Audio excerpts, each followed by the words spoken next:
सुप्रभात मित्रों। ऑनलाइन शिक्षा की आज की हिंदी की क्लास में मैं आपका हार्दिक स्वागत करता हूं। मैं कैलाश भामरे आज आपको इस ऑनलाइन कक्षा के दौरान पढ़ाने के लिए उपस्थित हूं। आज हम पढ़ेंगे हमारी पाठ्यपुस्तक कक्षा 12वीं की आरोह भाग 2, उसमें संकलित कविता कैमरे में बंद अपाहिज, जिसके कवि हैं रघुवीर सहाय। मित्रों, कविता को पढ़ने से पूर्व हम लेखक परिचय को ज़रूर हमें जानना चाहिए। हालांकि आजकल लेखक परिचय के संदर्भ में प्रश्न पत्र के स्वरूप के अनुसार जो है प्रश्न अधिक नहीं पूछे जाते हैं, फिर भी जानना आवश्यक है, क्योंकि कवि जिन परिस्थितियों में इन सभी कविताओं को लिखता है उसका भी बड़ा महत्व होता है और उन भाव उन उद्देश्यों को भी समझना आवश्यक होता है। रघुवीर सहाय, जिनका जन्म सन 1929 लखनऊ उत्तर प्रदेश में हुआ, अज्ञे द्वारा संपादित दूसरा सप्तक 1951 में। मित्रों, मैं यहाँ बताना चाहूँगा कि अज्ञेय सच्चिदानंद हीरानंद वात्सायन अज्ञेय, उन्होंने नई कविता के आंदोलन का हिंदी साहित्य के इतिहास में उसे नई कविता आंदोलन के रूप में जाना जाता है और उसमें तार सप्तक किताब का जो है प्रकाशन किया था, संपादन किया था। पहला जो तार सप्तक था उसमें भी 7 कवि थे, दूसरा जो तार सप्तक था उसमें भी 7 कवि थे और दूसरे सप्तक जो उन्होंने प्रकाशित किया था उसमें रघुवीर सहाय जी को स्थान मिला था। उस समय के जो चुनिंदा कवि थे, उस प्रवाह में लिखने वाले, उनको उन्होंने इन काव्य संग्रहों में स्थान दिया था। तो तीसरा सप्तक भी आगे चलकर निकला था। तो 1951 में जो दूसरा सप्तक निकला उसमें रघुवीर सहाय जी को स्थान मिला था। फिर आरंभिक कविताएं, महत्वपूर्ण काव्य संकलन उनके जो है उसमें सबसे महत्वपूर्ण है सीढ़ियों पर धूप में, आत्महत्या के विरुद्ध, हंसो हंसो जल्दी हंसो। पत्रकारिता के क्षेत्र में रघुवीर सहाय एक जाना माना नाम है और ऑल इंडिया रेडियो के हिंदी समाचार विभाग से वो जुड़े थे और हिंदी समाचार विभाग से जुड़ते हुए उन्होंने मीडिया जगत को या पत्रकारिता के क्षेत्र को जो है बहुत नज़दीकी से देखा है और इस कारण ये जो कविता है वो वही मीडिया से एक तरह से जुड़ी हुई है। हम कविता जब पढ़ेंगे तो इसकी चर्चा करेंगे। उसके बाद उन्होंने हैदराबाद से निकलने वाली एक कल्पना नामक पत्रिका थी, उससे वो जुड़े रहे। दैनिक नवभारत टाइम्स, जो आज भी बड़ा प्रचलित समाचार पत्र है, प्रसिद्ध समाचार पत्र है, उससे भी वो जुड़े रहे और आगे चलकर दिनमान जो एक पत्रिका थी उससे भी जुड़े रहे, उससे संबंध रहे, उसका कार्य वो देखते थे। साहित्य अकादमी पुरस्कार आपको प्राप्त हुआ और सन 1990 दिल्ली में रघुवीर सहाय जी का निधन हुआ। रघुवीर सहाय जी समकालीन हिंदी कविता के संवेदनशील नागर चेहरा है। मित्रों, समकालीन हिंदी कविता के संदर्भ में मैं बात करना चाहूँगा कि समकालीन कविता यानी एक तरह से वर्तमान में जो कविताएं लिखी जा रही हैं वो भी समकालीन कविता के दौर में ही हैं और लगभग 1900। अब इसमें विद्वानों में मतभेद है कि समकालीन कविता कहाँ से आरंभ हुई। अलग अलग समय में कविताओं को जो अलग अलग नाम दिया गया उनमें से एक नाम है समकालीन कविता। और ये कविता कहाँ से शुरू होती है इसमें विद्वानों में मतभेद है, लेकिन आमतौर पर 1940-45 के बाद जो धीरे धीरे कविता जो है इस रूप में ढलने लगी थी, ऐसा कई सारे विद्वानों का मत है। और आज भी जो कविताएं लिखी जा रही हैं उनको भी समकालीन कविता की कोटि में ही रखा जाता है। समकालीन कविता के एक संवेदनशील चेहरा है। संवेदनशील यानी जिनमें संवेदना जागृत है। सड़क, चौराहा, दफ्तर, अखबार, संसद, बस, रेल और बाजार की बेलौस भाषा। बेलौस भाषा यानी फक्कड़, जैसे कबीर की भाषा थी, स्पष्ट बोलते थे, उसी तरह बेलौस यानी किसी बंधन में न बंधने वाली ये भाषा, ऐसी भाषा उन्होंने अपनी कविता के लिए इस्तेमाल की, प्रयोग की। घर मोहल्ले के चरित्रों पर कविता लिखकर हमारी चेतना का स्थायी नागरिक बनाना चाहा। हत्या, लूटपाट, आगजनी, राजनीतिक भ्रष्टाचार, छल कपट, ये सारी जो अराजकता हमारे समाज में आज व्याप्त है उनको उनकी कविताओं में स्थान मिला है और उसको समाज के समक्ष रखने का कार्य उनकी कविताओं ने किया है। यहाँ पर बतौर पत्रकार बहुत सारी घटनाएं जो हैं उस मीडिया जगत में घटने वाली, उसके वो साक्षीदार रहे। बतौर पत्रकार कवि घटनाओं में निहित विडंबना और त्रासदी को भी उन्होंने देखा। यानी जिस तरह से मीडिया हमें दिखता है, हो सकता है मीडिया के अंदर रहने वाला व्यक्ति उस तरह उसे ना देखता हो सकता है हमें दिखता है वो कुछ और होता है और वास्तव रूप में वहाँ कुछ जो हो रहा है वो कुछ और है। और इस तरह की जब स्थितियाँ होती है तो जो संवेदनशील मन होता है वो आहत होता है, और ऐसी ही स्थिति रघुवीर सहाय जी की हुई। उनकी कविता की और एक विशेषता है कि उन्होंने लघु को महत्ता जो है दी है, क्योंकि छोटे से छोटे आम जन को जो है, निम्न से निम्न मानव को, उनके महत्व को उन्होंने उनकी कविताओं ने स्वीकार किया है, उसको महत्व दिया है। महज बड़े कहे जाने वाले विषय या समस्याओं पर ही दृष्टि नहीं डालते, बल्कि जिनकी समाज में हाशिए पर जो रखा जाता है, मतलब बड़े बड़े जो समाज में जिनको बड़ा स्थान प्राप्त है, ऐसे लोगों का चित्रण तो हो ही सकता है उनकी कविताओं में, लेकिन सबसे बड़ी विशेषता है कि छोटे से छोटे मानव को उन्होंने अपनी कविताओं में स्थान दिया है। भारतीय समाज में ताकतवरों की बढ़ती हैसियत और सत्ता के खिलाफ भी साहित्य और पत्रकारिता के पाठकों का ध्यान खींचा। मित्रों, यहाँ पर मैं बताना चाहूँगा आपको कि समाज में आजकल इस तरह की ये स्थिति बनी हुई है कि जो ताकतवर होते हैं, जो बलवान होता है, वो निर्बल को दबाने की कोशिश करता है। और ये जो स्थिति हमारे समाज की बनी हुई है उसको बेबाकी से स्पष्ट करने का कार्य अपनी कविताओं के माध्यम से ये रघुवीर सहाय जी ने किया है। ये रामदास नाम की कविता उनकी है जिसका जिक्र कई बार होता है। रामदास एक ऐसी कविता है जिस कविता के कारण बहुत ही प्रसिद्धि जो है रघुवीर सहाय जी को प्राप्त हुई।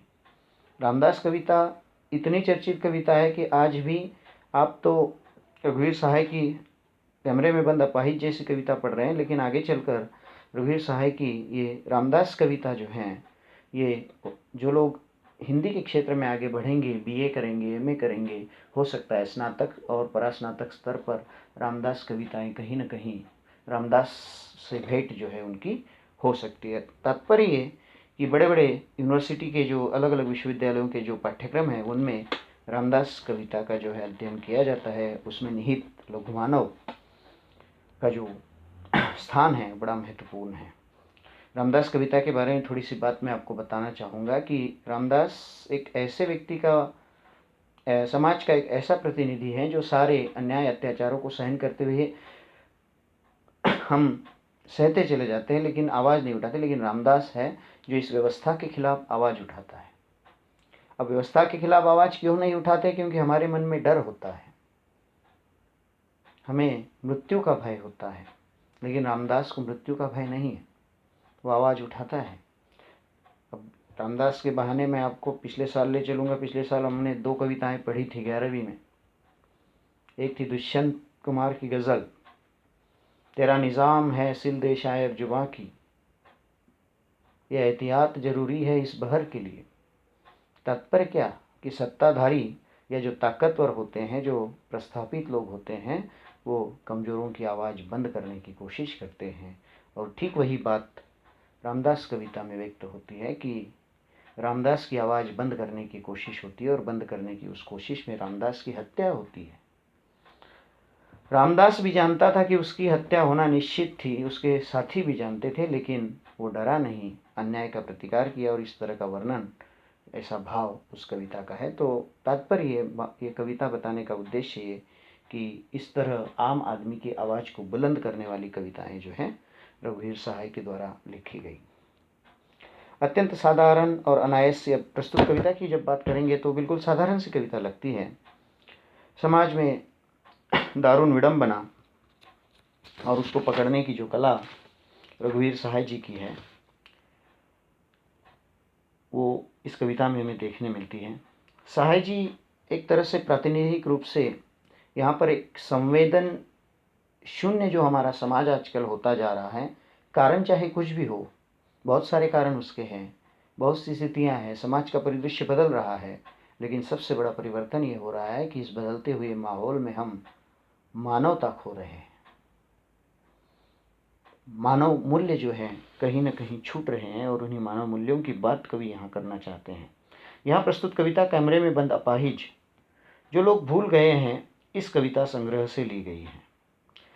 शारीरिक चुनौती झेलते हुए व्यक्ति का यहाँ पर एक इंटरव्यू लिया जा रहा है और दूरदर्शन पर उसे बिठाकर कैसे कैसे सवाल पूछे जाएंगे, कार्यक्रम कैसे सफल बनाया जाएगा और किस तरह से उस कार्यक्रम को सफल बनाने के लिए सवाल जो है उनको पूछे जा रहे हैं, ये सारा वर्णन इस कविता में है। किसी की पीड़ा को बहुत बड़े दर्शक वर्ग तक पहुंचाने वाले व्यक्ति को उस पीड़ा के प्रति पहले स्वयं संवेदनशील होना चाहिए। मतलब यहाँ पर कवि ये बताना चाहते हैं कि जो व्यक्ति संवेदनशील होने का दावा कर रहा है वो संवेदनशील वास्तव में है ही नहीं। क्यों? क्योंकि जो संवेदनशील होता है वही दूसरों की पीड़ा को समझ पाता है। संवेदनशील होना, भावनाशील होना, किसी के प्रति हमारे मन में पीड़ा होना, सहानुभूति होना, किसी के दर्द को समझने की एक योग्यता जब हम में होती है तब हम किसी के दर्द को समझ सकते हैं, उसको बयां कर सकते हैं और भावनाओं के जो है स्वर हमारे मन से फूटने लगते हैं। अगर हम भावनाशील नहीं हैं तो किसी घटनाओं का असर हम पर नहीं पड़ सकता। बुद्धि का नहीं बल्कि भावना का यहाँ होना बहुत ज़रूरी होता है। लेकिन विडंबना है कि आजकल जो है पीड़ा को पर्दे पर उभारने का जो प्रयास किया जा रहा है वो इसलिए नहीं कि उस व्यक्ति के प्रति उनको बड़ी संवेदना है, संवेदनशीलता है। ये इसलिए क्योंकि उसकी उस पीड़ा को वो बेचकर एक तरह से मुनाफा कमाना चाहते हैं। कारोबारी दांवपेच वो है और इस कारोबारी दांवपेच के अंतर्गत उसका इंटरव्यू यहाँ पर लिया जा रहा है। सिर्फ टेलीविज़न माध्यम से जोड़कर देखा जाए, यहाँ पर केवल टेलीविज़न की बात नहीं है या टेलीविज़न पर लिया जाने वाला इंटरव्यू नहीं है, ये हर क्षेत्र की पीड़ा है। और हर क्षेत्र में जहाँ जहाँ जो शक्तिमान है, एक तरह से जो ताकतवर है, यहाँ पर शक्तिमान शब्द आएगा आगे कविता में, इसलिए मैं जानबूझकर शक्तिमान शब्द का इस्तेमाल कर रहा हूँ क्योंकि जो ताकतवर है वो हमेशा निर्बल को जो है अपनी मन मर्जी के अनुसार कार्य करने के लिए विवश कर देता है। ये भी यहाँ पर कवि का कहना है। इस कविता को शारीरिक चुनौती झेलते लोगों के प्रति संवेदनशील नज़रिया अपनाने के लिए प्रेरित करते पाठ के रूप में देखा जा सकता है। इसके लिए कवि ने दूर संवेदनहीनता को रेखांकित करने का तरीका अपनाया है और दिखलाया है कि किस तरह करुणा जगाने के मकसद से ये कार्यक्रम शुरू होता है, लेकिन करुणा उसमें न के बराबर होती है और धीरे धीरे यही कार्यक्रम जो है वो क्रूर बन जाता है और उस व्यक्ति का जो है एक तरह से मजाक उड़ाता है। ठीक है, हम आगे बढ़ते हैं, कविता पढ़ेंगे।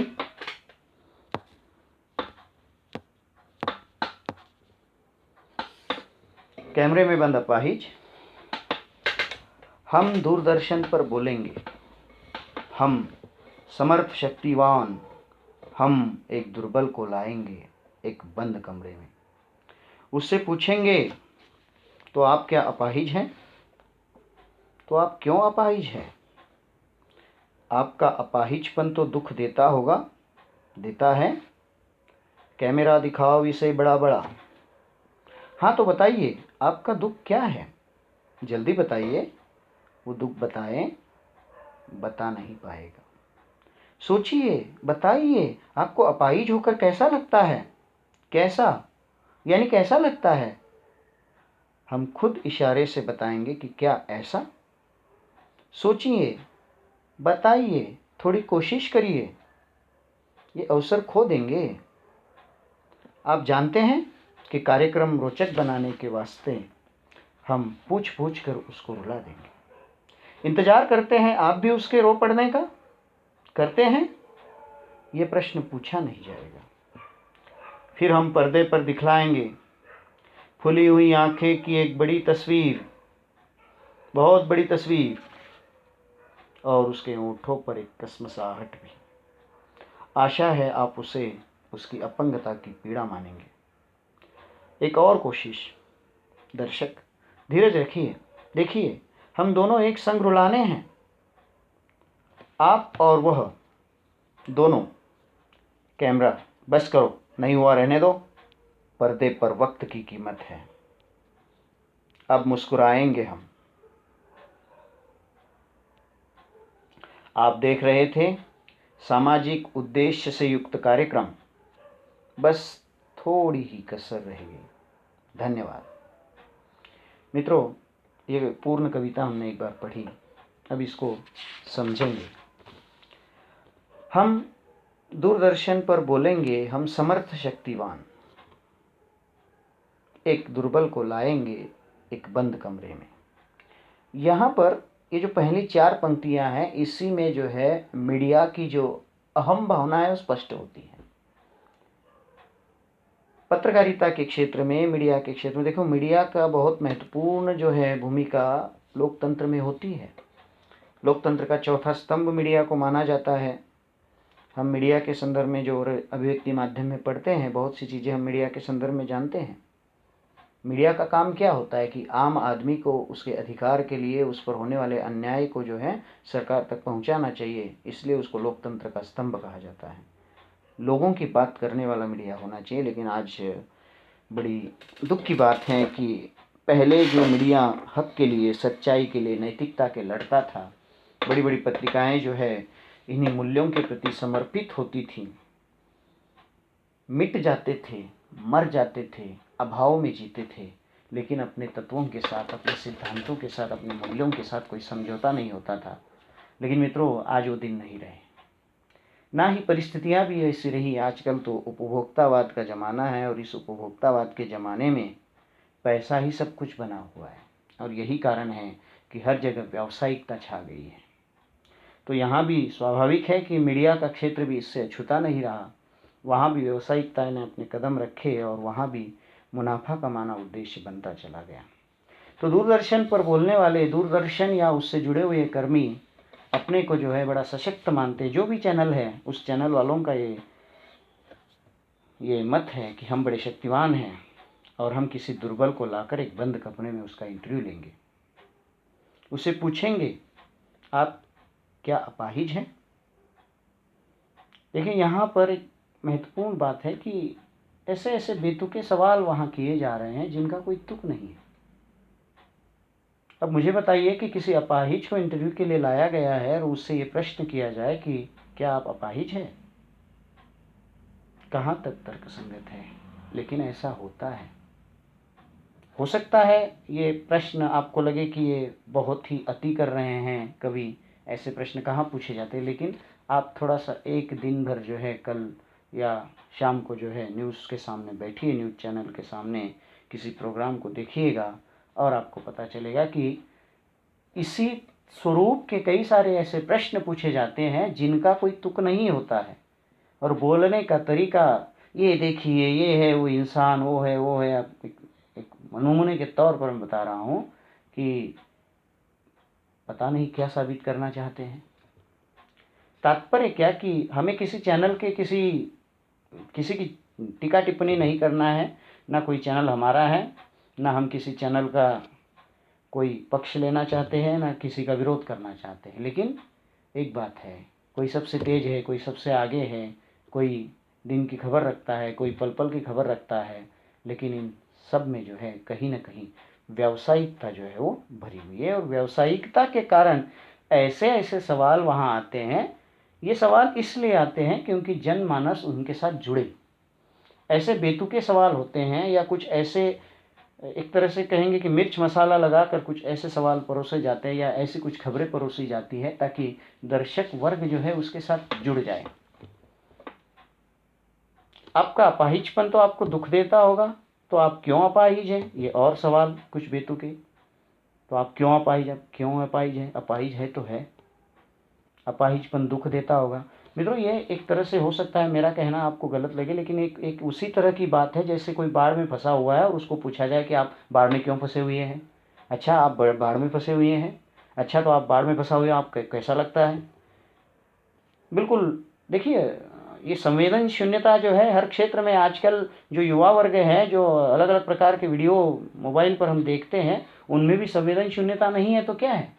कहीं कोई एक्सीडेंट हो रहा है, कहीं कुछ हो रहा है, कुछ दुर्घटना हो रही है और उन लोगों को बचाने के बजाय उनके वीडियो लेने में लोग लग जाते हैं, तो ये संवेदनशीलता नहीं है तो और क्या है।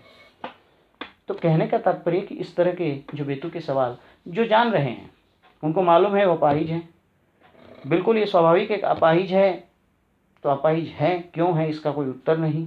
दूसरा, अपाहिज है तो दुख होना स्वाभाविक है। हो सकता है कि बहुत से लोग हैं, और आजकल तो इन लोगों के हौसले इतने बुलंद हैं, हम पैरालंपिक जैसे प्रोग्राम को अगर देखेंगे तो इन लोगों के हौसले ऐसे बुलंद है कि अच्छे अच्छे लोगों के जो है छक्के छुड़ा देते हैं, लेकिन फिर भी कहीं न कहीं मन के किसी कोने में दर्द तो भरा होता है, और उसी दर्द को कहीं न कहीं ये कुरेदना चाहते हैं, और इसलिए इस तरह के बेतुके सवाल वो पूछते हैं। अपाहिजपन आपको दुख देता होगा, उस दुख को कहीं दिल के कोने में कहीं दूर तक तल में छुपा के रखते हैं और अपने हौसलों से ज़िंदगी को नए सिरे से जीने की कोशिश करते हैं, समाज के सामने एक नया आदर्श रखने की ये कोशिश में ये लोग लगे रहते हैं।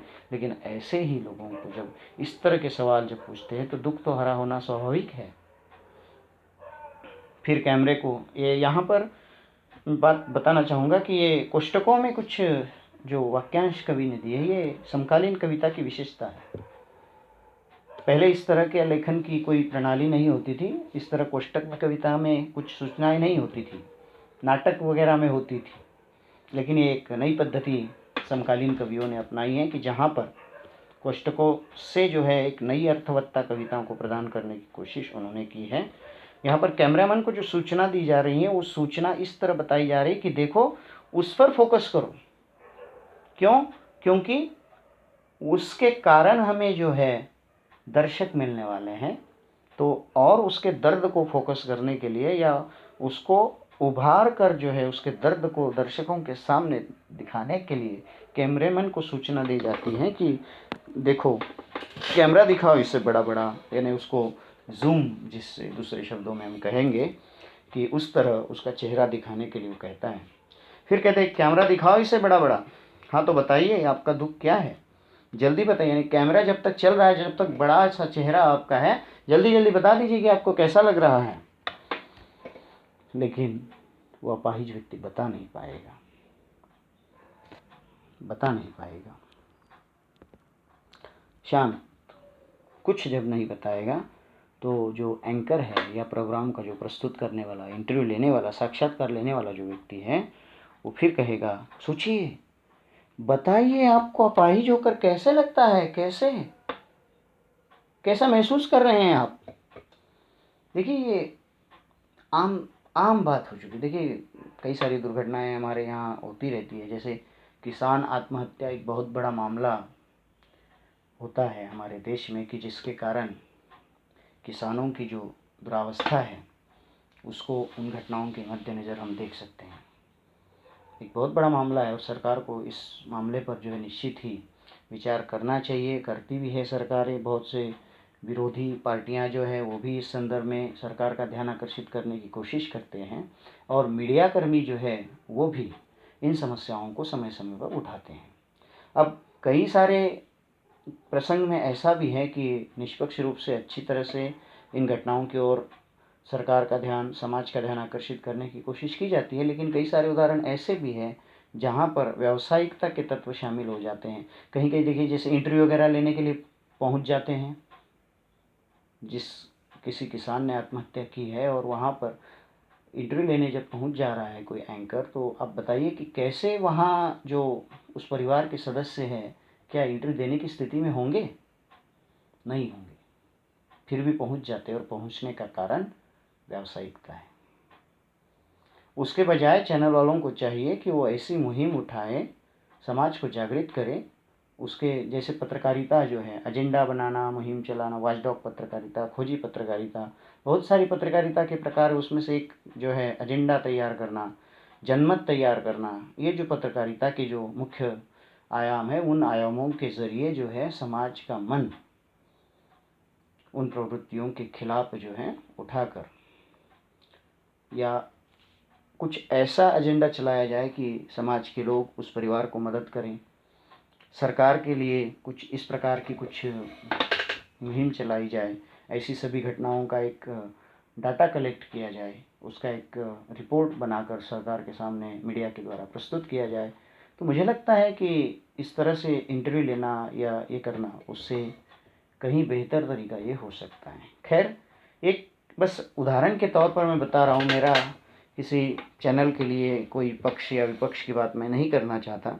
चैनल अपना कार्य कर रहे हैं, उनकी नीतियाँ, उनका जो भी व्यावसायिक नीति है उसके अनुसार वो कार्य कर रहे हैं, लेकिन इस कविता के बहाने इन सभी बातों पर गौर करना ज़रूरी है कि हमारे कैसे आसपास जो है व्यावसायिकता भर गई है, और कई बार न चाहते हुए भी उसी प्रवाह में जो है उसी इसमें हम बहते चले जा रहे हैं, और चैनल या मीडिया या संचार का क्षेत्र भी जो है उससे अछूता नहीं है। हम खुद इशारे से बताएंगे कि क्या ऐसा लगता है, अलग अलग तरह से, मतलब दर्शकों का ध्यान आकर्षित करने की कोशिश यहाँ पर अलग अलग हाव भाव से जो है की जाएगी, और पूछा जाएगा उस व्यक्ति से कि क्या आपको ऐसा लगता है। सोचिए, बताइए, थोड़ी कोशिश कीजिए। ये अवसर खो देंगे, ये अवसर खो देंगे। ये जो प्रश्न है ये बहुत बड़ा प्रश्न है, और ये दोनों की ओर इंगित होता है। देखिए, ध्यान रखिए, एक तो एक सतही तौर पर ऊपर अगर या दिखाना है समाज को दिखाने के लिए इसका एक अवसर है कि उद्देश्य इस कार्यक्रम का है कि वो किसी अपाहिज का दुख समाज के सामने लाना चाहते हैं, और समाज के समक्ष उसके दुख को रखना चाहते हैं, उसकी पीड़ा को रखना चाहते हैं। ये जो उद्देश्य बताया जाने वाला उद्देश्य एक तरह से है, उसके लिए एक अवसर शब्द यहाँ आया कि देखिए भाई, आपके लिए अवसर है, ये अवसर है आपकी पीड़ा समाज तक पहुंचाने का, ये अवसर है चैनल और खबरों के माध्यम के जरिए जो है आपके प्रसिद्ध होने का। लेकिन इससे भी बड़ा अवसर छुपा हुआ इसमें है। ये अवसर अगर साक्षात्कार देने वाले के लिए अपनी पीड़ा को समाज के सामने रखने का और सुर्खियों में आने का है, तो दूसरा अवसर चैनल के मुनाफे का है कि बहुत बड़ा अवसर है चैनल वालों के लिए। इनको ऐसे अपाहिज व्यक्ति को वो लाए हैं, उसका इंटरव्यू ले रहे हैं, और वो जानते हैं कि इस इंटरव्यू से आम आदमी जुड़ेगा, और आम आदमी जब जुड़ेगा तो टीआरपी बढ़ेगी, बहुत से दर्शक जुड़ेंगे और उनको फ़ायदा होगा। ये उनका वो भी यहाँ अवसर है। ध्यान रखिए, अवसर दोनों तरीके से, दोनों स्थितियों के लिए अवसर शब्द का प्रयोग कवि ने बड़ी चतुराई के साथ यहाँ पर किया हुआ है, और इसलिए कवि कहते हैं कि ये अवसर खो देंगे। आप जानते हैं कि कार्यक्रम रोचक बनाने के वास्ते हम पूछ कर उसको रुला देंगे। ऐसे ऐसे सवाल पूछे जाएंगे कि एक समय आएगा कि उसका संयम का बांध जो है एक तरह से टूट जाएगा, और आंसुओं का सैलाब फूट पड़ेगा। पूछ कर उसको रुला देंगे। इंतज़ार करते हैं आप भी उसके रो पड़ने का? एक तरह से दर्शकों से पूछा जा रहा है, एक तरह मतलब एक छुपा हुआ एजेंडा इन चैनल वालों का है कि हाँ, इंटरव्यू जब लेंगे तो इंटरव्यू देने वाला रोना चाहिए, और जब रोएगा तभी ये कार्यक्रम सफल हो पाएगा।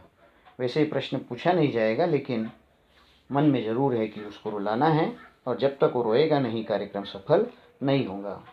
देखिए मित्रों, यहाँ पर ये बड़ी विडंबना है कि बहुत सारे कार्यक्रम जो चैनलों पर होते हैं, जो रियलिटी शो के नाम से आजकल जाने जाते हैं, तो आप देखेंगे कि बहुत से ऐसे कैरेक्टर होते हैं जो वहाँ उपस्थित होते हैं, जो लोग उसमें हिस्सा लेते हैं, तो कहीं ना कहीं कुछ न कुछ अपने जीवन के कहीं ना कहीं किसी कोने की कहानी उभर कर सामने आती है। वहाँ पर क्यों आती है? कई ऐसे हैं, वास्तव में उन कहानियों को समाज के सामने आने की आवश्यकता होती है, और उससे समाज को दिशा मिल सकती है। लेकिन कुछ ऐसी भी उटपटांग कहानियाँ उनके जीवन से जुड़ी हुई होती हैं, जो आवश्यक न होते हुए भी पर्दे पर दिखाई जाती है। वो रोते हैं, आंसू बहाते हैं। हाँ, उनके निजी जीवन से वो घटनाएं हैं, और पीड़ा होना स्वाभाविक है। लेकिन निश्चित है ये कि अगर उन घटनाओं का जिक्र उस चैनल में, उस कार्यक्रम में नहीं भी होता, तो बहुत बड़ा फर्क उस कार्यक्रम में नहीं पड़ता। लेकिन फिर भी ऐसी ये घटनाएं जानबूझकर ऐसे रियलिटी शो में बताई जाती है, पूरी तरह से प्लान की जाती हैं। क्योंकि शूटिंग से पहले रियलिटी शो भले ही बताया जाता है, लेकिन कहीं ना कहीं प्लानिंग तो उसका होता ही है।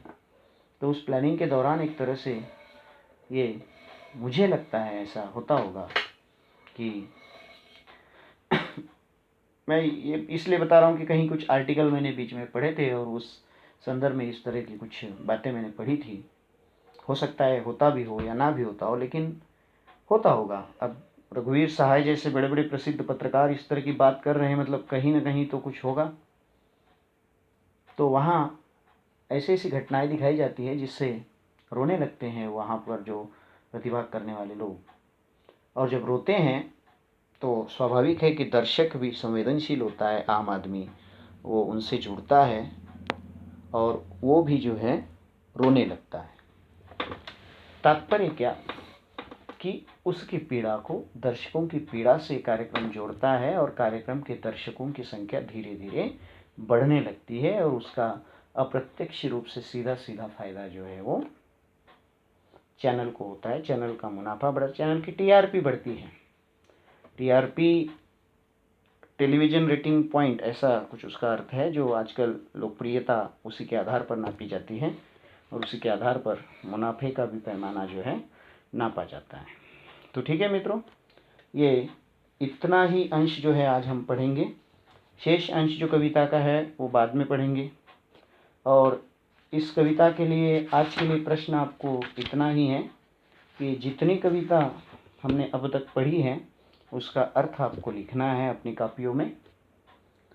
पहले लेखक का कवि का परिचय लिखेंगे और कवि परिचय के बाद जो है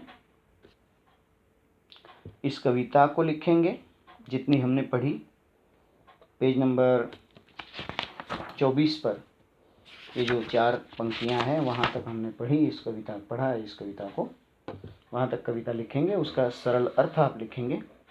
यहाँ पर जो कोष्टकों में जो पंक्तियाँ रखी है मैं बताऊंगा कि ये नई कविता की विशेषता है, समकालीन कविता की। और शिल्प सौंदर्य में इस बात को आपको, शिल्प सौंदर्य से जुड़े हुए अगर प्रश्न आएंगे तो इस बात का जिक्र जो है आपको करना है कि खड़ी बोली का प्रयोग है, स्पष्ट भाषा है, बेबाक राय अपनी व्यक्त करते हैं और साथ में जो कोष्टकों की भाषा जो है, यहाँ पर कोष्टकों में जो सूचनाएं उन्होंने दी है ये बहुत ही महत्वपूर्ण बिंदु उनकी भाषा शैली का है।